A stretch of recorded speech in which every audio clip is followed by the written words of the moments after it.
이번 헌법재판소에서 가장 좀 놀랬던 부분은 조대현 변호사, 옛날 재판관 출신이시잖아요. 그분이 피신조사의 증거 능력과 다른 증거 능력에 대해서 얘기를 하실 때 문영배 재판관이 너무 시기가 그러니까 한마디로 실기한 공격 방법이다. 실기했다라고 얘기를 하시거든요. 실기한 공격 방법이라는 것은 항소심에서 보통 이루어지는 거예요. 다음 불법 방법이 있었을 때 왜 너는 그 전에 절차에서 이걸 다 주장을 안 했어. 근데 헌법재판소는 기본적으로 단심제잖아요. 불법할 수 있는 제도가 없어요.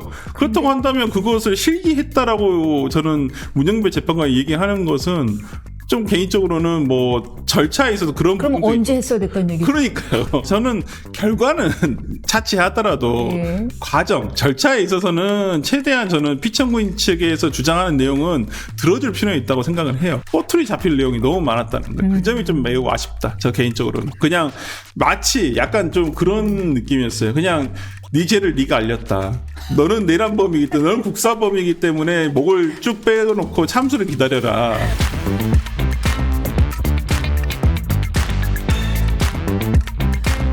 마은영 후보자를 헌법재판관에 임명하지 않은 최권한대행의 행위가 이것이 국회 권한침해라는 헌법재판소의 결정이 나온 지 5일이 지났습니다. 그래서 오늘 이 마은영 헌법재판관 후보를 임명할 것인지 말 것인지에 대해서 지금 여야가 막 이래라 말아라 해라 말아 얘기가 많잖아요. 그래서 오늘 국무위원들과 논의할 것으로 전해지고 있는데 이 가운데 국민의힘 박수영 의원 최권한대행과 함께 굉장히 대학 그리고 행정고시 동기로 알려진 국민의힘의 박수영 의원이 단식에 들어간 상황이죠. 임명해서는 절대 안 된다라고 하면서요. 이처럼 야당의 공격, 임명해라! 임명해서는 안 된다라는 여당의 만류에 둘러싸인 최대행. 오늘 만약에 국무위원과 논의하고 난 다음에는 어느 정도 조금 방향이 정해질 거라고 보여지십니까? 글쎄요. 저는 못 내릴 것 같아요. 임명을 못 할 것이다. 못한다? 네. 왜 그러냐면, 왜요? 일단 첫 번째 이유는 한덕수 국무총리에 대한 탄핵 심판의 결과가 이른 시간 내에 날 수가 있거든요. 생각보다는. 그렇다고 한다면 본인 입장으로서는 지금 상태에는 법리적으로는 다 가능하죠.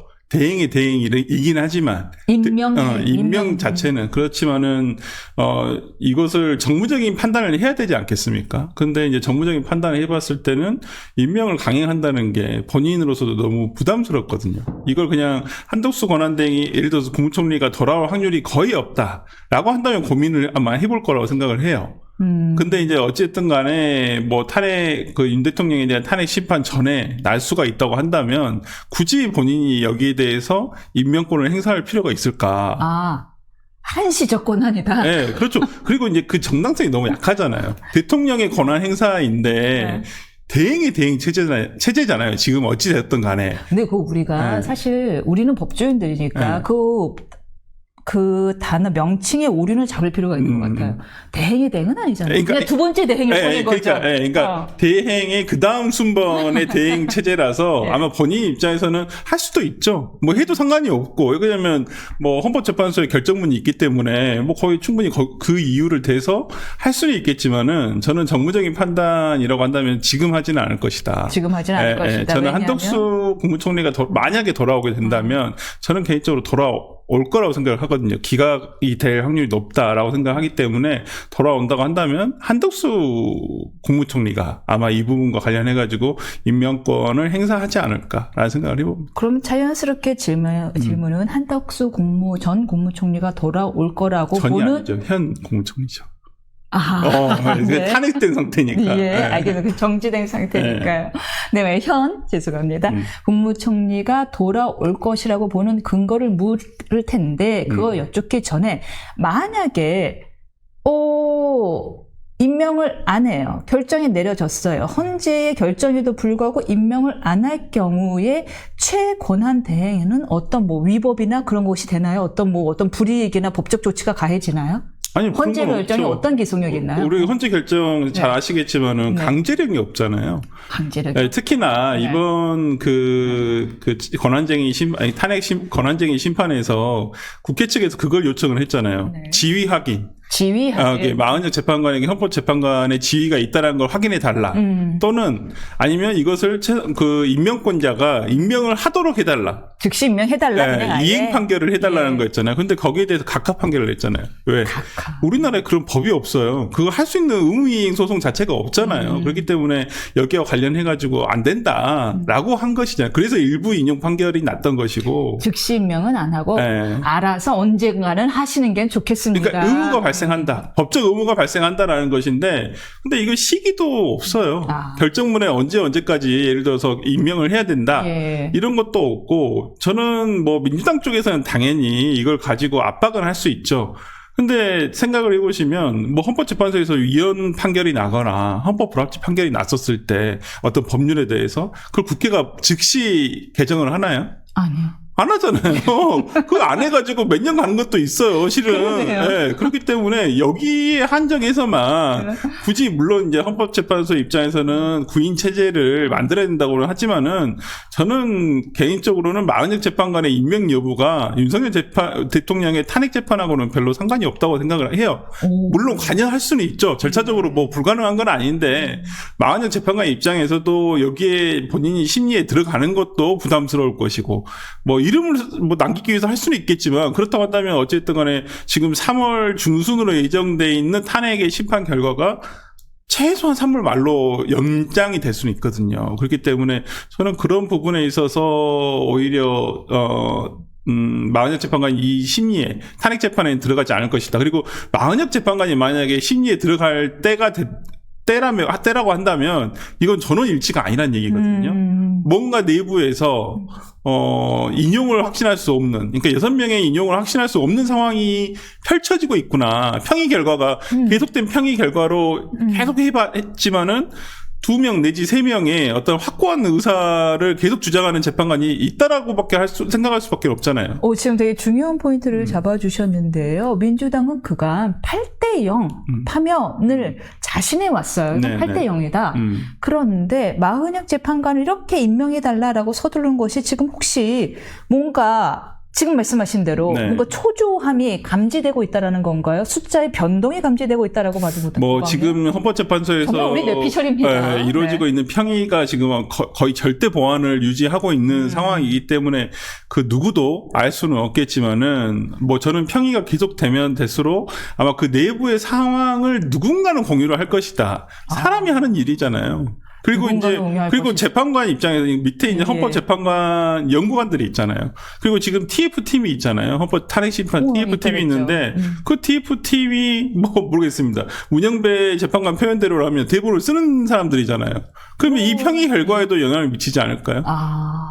그렇다고 한다면 이게 그냥 절대 보완이 이루어질 수 있을까? 지금 분위기가 이러이러합니다. 네, 뭐 어딘가에는 뭐 여당이 됐든 야권이 됐든 여권이 됐든 저는 조금의 소스는 갈 거라고 생각을 해요. 그렇다고 한다면 뭐 마흔역 재판관에 대해서 지난주에 판결이 났으니까 뭐 이번 주까지는 저는 뭐 민주당에서는 이것을 계속 압박할 수 있다고 보여요. 근데 뭐 다음 주까지도 계속 이럴까? 라는 부분은 솔직히 지금의 민주당의 압박 강도가 그렇게 세 있다고 생각하지 않아요. 저는 개인적으로는. 탄핵 얘기까지 나오는데. 뭐 탄핵 우리가 당장 탄핵할 수도 있어. 그건 절대 못하죠. 지금 그래요? 탄핵을 하면 지금 그나마 약간 지난주부터 지금 여론조사가 계속 나오고 있습니다만은 중도층에서 지금 민주당이 조금 앞서는 걸로 나오는데 만약에 최상목 권한대행에 대해서 탄핵을 한다. 그럼 저는 다시 붙는다고 봐요. 그리고 그 리스크를 민주당이 안을 필요는 없죠. 그리고 민주당이 지금 최상목 권한대행을 압박하기 위해서 지금 하고 있는 액션 자체는 뭐냐면 지금 국정협의체 불참을 얘기하고 있거든요. 근데 국정협의체는 원래 잘 굴러갈 의도가 없었어요. 제가 봤을 때는 국민의힘이나 민주당이나 뭐 여기에 오는 거예요. 사진 찍히려고 오는 거예요. 그냥 우리가 뭔가 좀 안정감을 주겠다. 어떤 집권 세력이 될 수도 있으니까 우리는 국정을 이렇게 실질적으로 뭐 협의를 한다. 이런 신용을 내기 위해서 그런 것이었지. 뭐 이걸 통해서 뭐 진짜 실질적인 어떤 결과물을 도출하겠다? 저는 그런 생각이 전혀 없었다고 봐요. 그렇기 때문에 불참만으로 끝난다는 것은 최상목 권한대행에 대해서 마흔역 재판관 임명을 그렇게까지 막 밀어붙이지는 않겠다. 전 민주당의 속내는 저는 그렇다고 판단을 합니다. 그렇다면은 그 이야기가 다시 초반 질문으로 돌아와서 최고난대행이 오늘 역시 국무회의를 거치더라도 의견을 듣더라도 마 후보자에 대한 임명에 대한 결정을 보류할 가능성이 많겠네요. 그렇죠. 민주당의 그렇죠. 압박에 그냥 뭐 죄송합니다. 유튜브니까 그냥 뻥할 가능성이 있으니까요. 그렇죠. 예. 아니 그러니까 저는 마찬가지로 네. 박수영 의원이 국민의힘의 박수영 의원이 지금 단식을 들어가셨잖아요. 근데 이것도 저는 그냥 자기 정치라고 생각을 해요. 왜 그러냐면 단식을 정치인의 단식이라는 것은 어떤 대의를 위해서 아니면 정말 이 법안이라든지 이 정책은 꼭 실현을 통과를 해야 된다. 어떤 그런 대의를 앞두고 하는 건데 이건 조금 좀 전 다르다고 봐요. 그러니까 어찌됐든 간에 헌법재판소에서 위헌이 확인이 된 거잖아요. 근데 위헌을 계속 해라. 라고 지금 국회의원이, 그것도 헌법기관인 국회의원이 단식을 통해서 이것을 관철하겠다? 그것도 말이 좀 안 되지 않나요? 이제 위헌을 계속 하라라는 네. 설득력 있어 보이지는 않네요. 네, 그걸 이제 합헌인 상태인데 어기려고 하면 그것을 못하게 하는 것은 그렇죠. 되지만, 예. 아니, 위헌임을 확인이 된 거니까, 어찌되었던가 이것을 뭐 시기의 문제는 있습니다만은 이걸 가지고 본인이 단식을 통해서 계속 이것을 하지 말아라라고 하는 게, 저는 이건 박수영 의원이 그냥 자기 정치, 그냥 자기 정치, 지금 상당히 격양된 강성 지지층에 그냥 호소하는 하나의 방법이라고 생각합니다. 그렇게 하긴 큰 뭐 의미는 없다. 그것 때문에 지금 설 변호사님도 박수영 의원의 이름을 언급을 했으니까 그분으로서는 그렇죠. 그리고 이제 그분은 또 전한길 씨가 요즘 핫하다는 전한길 씨가 찾아가서 악수하고 사진 찍고 그러면 단번에 보수 진영에서는 와, 우리 박수영 의원이 그래도 대통령을 지키기 위해서 저렇게까지 하는 사람이구나 라는 인식을 줄 수가 있잖아요. 그렇기 때문에 성공하신 거라고 생각합니다. 전한길 씨가 저는 같이 사진 찍음으로써 성공했다. 네. 단식의 목적은 어느 정도, 저는 정치적 목적은. 아유, 밥 안 드셔도 배부르시겠네요. 그럼요. 아유. 다시 이야기에 돌아오면은요.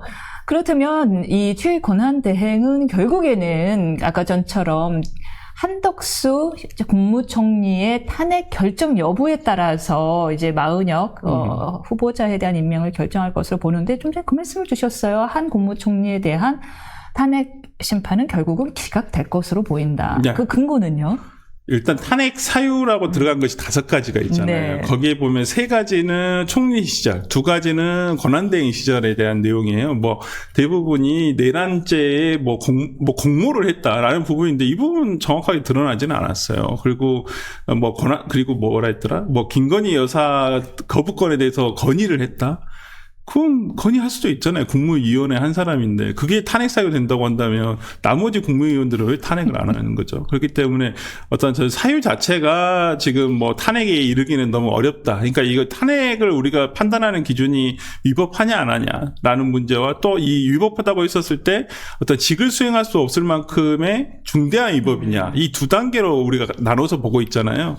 근데 저는 위법하다라고 하고 이 첫 단계 위법한가라는 부분에 대해서도 조금 의문이 있고 두 번째 단계에 넘어갔었을 때 그 위법의 중대성을 봤을 때도 지금의 탄핵 사유 5가지가 어렵다. 그리고 저는 이번에 헌법재판소가 좀 이 부분은 명확하게 해줬으면 좋겠다라고 생각을 하는데 그 150석이냐 200석이냐 이 부분도 저는 별개의 의견이 나올 거라고 생각을 해요. 권한대행 체제, 그러니까 문영배 재판관은 150석이다라고 일단 해석을 했지만 저는 이 부분과 관련해가지고 보수 성향의 어떤 재판관들은 다르게 해석할 수도 있다고 보입니다. 그러니까 국무총리 시절에 있었던 탄핵 사유에 대해서는 150석이 맞을 수도 있겠지만 권한대행에 있어서는 이것은 200석을 포함할 200석이어야 된다라고 하는 저는 별개의 의견도 나올 수 있다고 보거든요. 국무위원회에 대한 탄핵 소추 이 의결수와 그렇죠?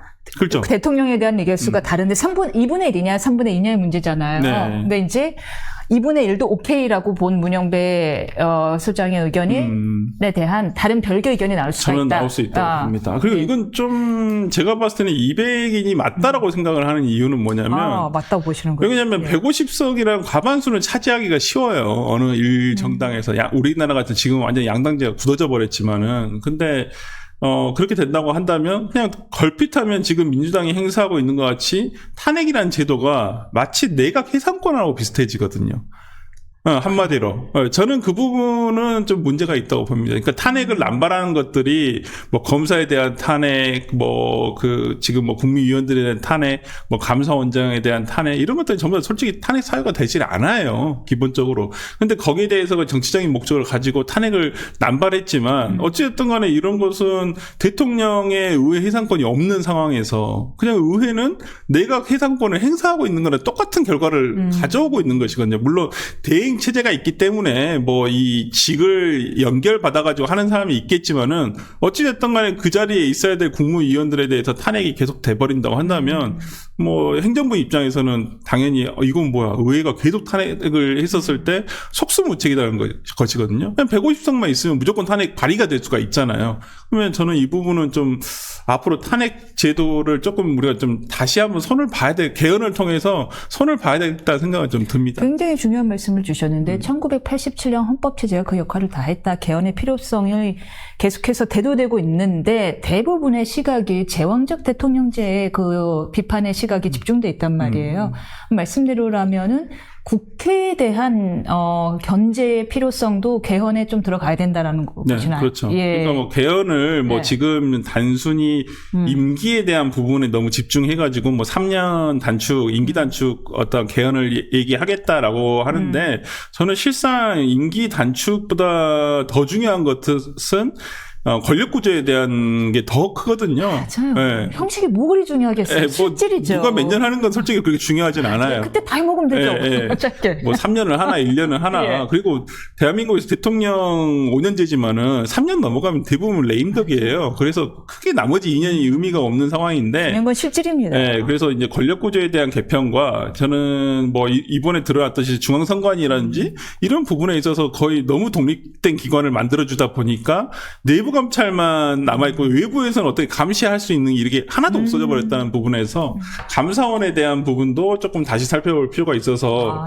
그냥 너무 이 최근의 개헌 논의가 임기에 너무 초점이 맞춰져 있는 것은 아닌가. 저는 다른 것도 좀 논의가 돼야 되는데 아마 지금 개헌 논의가 불붙지 않은 이유는 민주당의 이재명 대표가 여기에 대해서 전혀 반응을 안 하고 있거든요. 물론 이제 본인도 생각이 없지는 않을 거라 생각을 들어요. 지금은 내놓을 시기가 아니라서 아마 얘기를 안 하고는 있겠지만 이 부분과 관련해 가지고는 개헌에 대해서 이번 대선 만약에 조기 대선이 열린다고 한다면 어떤 언급도 안 하고 넘어가기는 어려울 것 같다라는 생각이 좀 개인적으로 듭니다.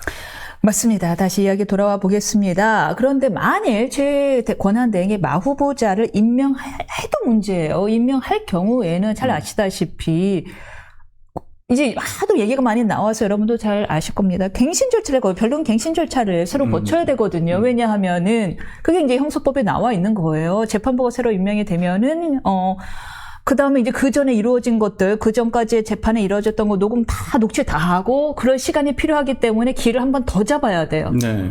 그러면 하는 수 없이 선고 일자가 더 늦어질 거란 말이에요. 그렇죠. 과연 제가 1번 좀 궁금한 건 이 갱신 절차를 과연 헌재가 지킬 것인가? 전 솔직히 그것도 궁금해요. 그래도 다들 법원 출신들이시잖아요, 대부분이. 예. 근데 법원에서도 우리가 항상 재판부가 바뀌거나 그 변동사항이 있으면 그 변론 갱신 절차를 거치잖아요, 우리 재판 들어갈 때도. 아니, 근데 어쩔 때는, 이거 형사법 우리한테는 적용 안 된다면서 임의로 막 적용 배제하잖아요, 헌재가. 예. 네, 근데 저는 갱신 절차 자체는 기본적인 절차이기 때문에 그것까지 준용 안 하지는 않을 것 같다는 생각이 좀 듭니다. 물론, 아까 진행자께서 얘기하신 대로 그 형사법 준용 부분에 있어서 너무 자의적인 해석을 했던 건 사실이에요. 제가 봐도 이것은 그냥 중립적인 입장에서 보더라도 피신조서라든지 이런 반대신문권이 보장되지 않은 증거에 대해서 그냥 증거 능력을 아무런 그런 거 없이 그냥 다 채택을 할 수 있냐. 이 부분은 솔직히 좀 개인적으로 의문이 있거든요. 변호사로서도 좀 의문은 있어요. 아니, 이렇게 돼버리면 형사법을 개정한 이유가 없어지잖아요. 그리고 이제 탄핵 심판이라는 것이 형사소송법 규정을 준용하는 이유가 그 기록을 갖다 쓰기 때문에 그런 것도 있고. 근데 이게 이제 헌재에서는 저번 박근혜 대통령 재판에 탄핵 심판에서도 이렇게 했었다. 근데 그거 2016년도인데 중간에 법이 바뀌었어요. 2020년도에 이 개정이 되면서 지금 보면 다 피신조서 이재명 대표 같은 경우도 피신조서 안 받잖아요. 어차피 받아도 그냥 가서 부동해버리면 증거 능력이 하나도 없어져 버리니까. 그래서 어찌 됐든 간에 공판 중심주의를 해라라는 취지에서 지금 피신조서에 대한 그 피의자의 내용 동의권을 주고 있는 건데, 헌법재판소는 그것이 아니라 그냥 수사기관에서 받았던 조서 그 자체를 그냥 다 증거로 채택해버린다고 한다면, 글쎄요, 이게 과연 이걸 그대로 온전히 증거로서 채택을 하는 것이 맞는지. 그리고 저는 조금 정말 제가 좀 약간 제일 충격적이었던 부분은 이번 헌법재판소에서 가장 좀 놀랬던 부분은 그 조대현 변호사, 옛날 재판관 출신이시잖아요. 그분이 그 어떤 증거에 대해서 다시 한번 이 부분을 좀 다시 한번 얘기를, 이 피신조서의 증거 능력과 마찬가지로 얘기를 하시고 다른 증거 능력에 대해서 얘기를 하실 때 문영배 재판관이 너무 시기가 그러니까 한마디로 실기한 공격 방법이다, 실기했다라고 얘기를 하시거든요. 근데 우리 그 변호사님도 잘 아시겠지만 실기한 공격 방법이라는 것은 항소심에서 보통 이루어지는 거예요. 다음 불법 방법이 있었을 때 왜 너는 그 전에 절차에서 이걸 다 주장을 안 했어. 너무 늦게 주장하는 건 우리가 받아줄 수가 없어. 이게 법원의 기본, 우리 법문에도 그렇게 돼 있고 법원에서도 그렇게 운영을 하고 있으니까. 맞습니다. 근데 헌법재판소는 기본적으로 단심제잖아요. 불복할 수 있는 제도가 없어요. 그렇다고 한다면 그것을 실기했다라고 저는 문영배 재판관이 얘기하는 것은 좀 개인적으로는 뭐 절차에 있어서 그런 그럼 부분도 언제 했어야 됐던 얘기? 그러니까요. 잠깐만, 실기란 건 뭐냐면은 시기를 놓쳤다라는 뜻입니다. 네. 이제 법률용어인데 네. 시기를 놓친, 기존에 이미 주장했을 수 있었던, 주장 입증했었던 시기를 다 놓치고 나서 너무 뒤늦게 했다라는 네. 뜻인 건데, 그래서 항소심에서 할 수 있다라는 겁니다. 뭐냐면 1심에서 다 했었어야 되는데 2심 혹은 정말 극단적으로는 3심 법률심에서 하는 경우는 이제 증거를 못 받아들이는 거죠. 이 얘기를 하시는 건데, 단심제인 헌법재판 과정에서 실기했다라고 표현한다면 그 전에 언제 했어야 됐다는 그러니까 얘기예요. 저는 그 부분이 좀 이해가 예. 안 됐어요. 그걸 그 자리에서 이렇게 말씀을 하시는데 아니 그걸 왜 자기들은 이거 그렇게 얘기하시더라고요. 아니 이거 사회인가 사회 변론 심리 기일에서 우리가 이렇게 정하지 않았느냐.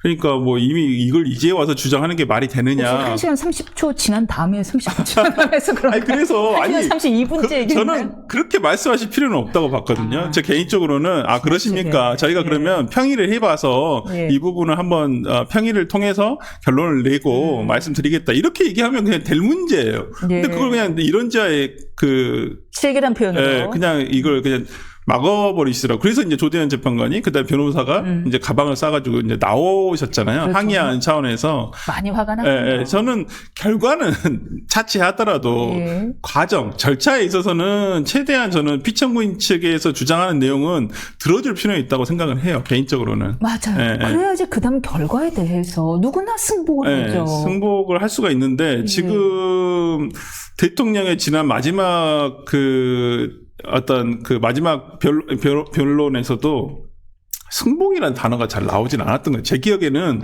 결과에 대한 승복이 안 나왔어요. 그냥 본인이 어떻게 기각되면 어떻게 하겠다. 뭐 이런 내용만 나왔단 말이에요. 그러니까 이게 지금 마음속으로 이게 승복이 안 되겠죠. 모든 재판에 임하는 사람들은 자기 결과에 대해서 뭐 좋은 결과가 나오면 다 승복하겠지만 본인에게 불리한 결과가 나왔을 때는 승복하지 않는 게 기본적인 사람이기 때문에. 근데 지금 윤 대통령 측에서 보여주고 있는 행동도 저는 비슷하다고는 보여요. 근데 그걸 승복시킬 수 있는 것은 전 절차에 있어서 공정성이라고 생각을 하거든요. 그래서 꼬투리 안 잡힐 절차의 운영. 그런데 지금 제가 봤을 때는 헌법재판소에서의 재판 진행 과정을 보면 꼬투리 잡힐 내용이 너무 많았다는 거예요. 그 점이 좀 매우 아쉽다. 저 개인적으로는. 그냥 마치 약간 좀 그런 느낌이었어요. 그냥 네 죄를 네가 알렸다. 너는 내란범이기 때문에, 너는 국사범이기 때문에 목을 쭉 빼놓고 참수를 기다려라. 어디 말을 많이 하려래. 1시간 30분 주면 땡큐인 줄 알아라. 약간 좀 그런 느낌이었어. 그래서 그게 이게 현대 사회에서 맞는 것인가라는 좀 개인적인 생각은 좀 들어서, 물론 이게 민주당 쪽에 계신 분들하고 얘기를 하다 보면 그렇게 얘기하더라고요. 그러니까. 궁금해요. 야, 이거 잘못한 거잖아. 그 절차 조금 위반하고 좀 속도를 이렇게 빨리 내는 게 뭐가 잘못이냐. 약간 이런 생각을 가지고 계시더라고요. 근데 절차적 정당성은 민주주의 가장 기본적인 근본 지금 그건 아닌가요? 생각하지 않았어요. 공수처가 하기에 뭐가 잘못됐어. 공수처가 해가지고. 잘못했잖아.